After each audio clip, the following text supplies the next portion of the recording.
Hey class second, welcome in your another session.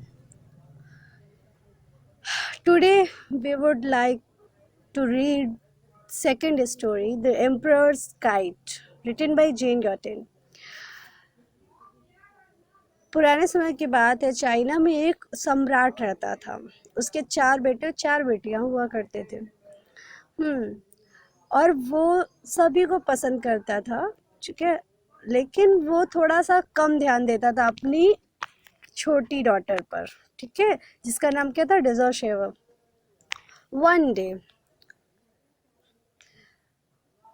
एक बुरा व्यक्ति एम्परर पास आया, देखा उसने एम्परर के किंगडम को and left him in a lonely tower.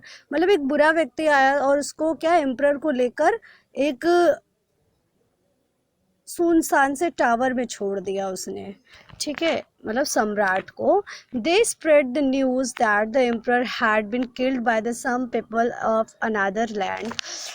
और चारों तरफ ऐसी खबरें उड़ गई कि मतलब ये जो एम्परर है ना, ये मर चुका है, सम्राट मर गया है, वो भी किसी अनदर लैंड के किसी और क्षेत्र के लोगों ने उसे मार डाला है। अच्छा, जो छोटी राजकुमारी थी, छोटी बेटी थी,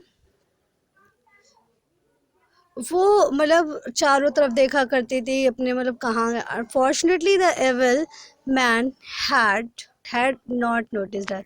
ओके, फिर क्या हुआ कि भाग्य से उसको उसने नोटिस नहीं किया, एविल पर्सन ने उसको नोटिस नहीं किया। वो खेल रही थी अपनी काइट के साथ, एवरीडे रोज खेल रही थी। No one paid attention to her, और उस पर कोई ध्यान नहीं देता था। तो वो जो राजकुमारी थी, वो अपने फादर की लाइफ बचाना चाहती थी किसी भी तरीके से। उसको सारी बातें पता थी, उसने ध्यान नहीं दिया कि ये लड़की जान रही है ऐसी बात मेरी। उसको सारी बातें पता थी।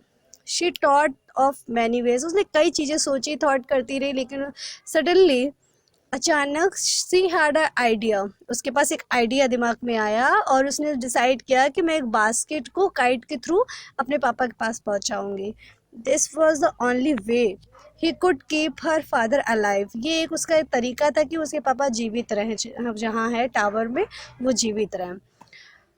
उसने क्या किया कि उसी के घर के पास एक मतलब मॉन्क रहते थे। मॉन्क को हम साधु कहते हैं, वो रहते थे। तो वो ऑब्जर्व कर रहे थे कि ये प्रिंसेस जो है वो थोड़ा डिस्टर्ब है, या परेशान सी रहती है, डिस्टर्ब है। He knew she was in trouble and spoke to her कि बताओ, मुझे रीज़न बताओ, ऐसा क्या है कि तुम इतना परेशान रहती हो। तो वो प्रिंसेस ने उसको मतलब प्रिंसेस ने बताया उन्हें।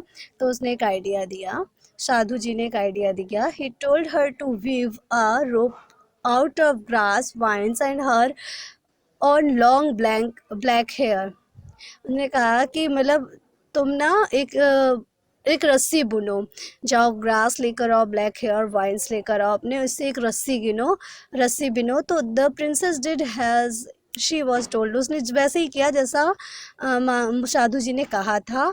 और जब when the rope was finally thick and long enough, she attached to it her kite string.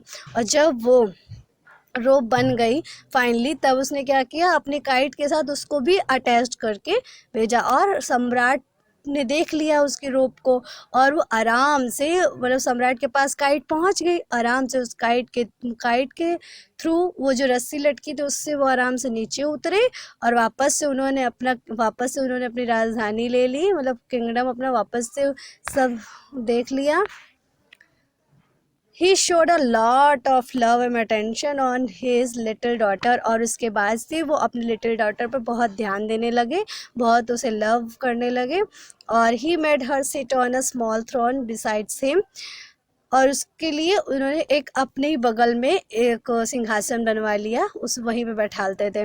इतना अटेंशन उसे देने लगे थे। They then lived happily ever after, और इसके बाद वो लोग खुशी खुशी रहने लगे। Have a nice day, enjoy your study.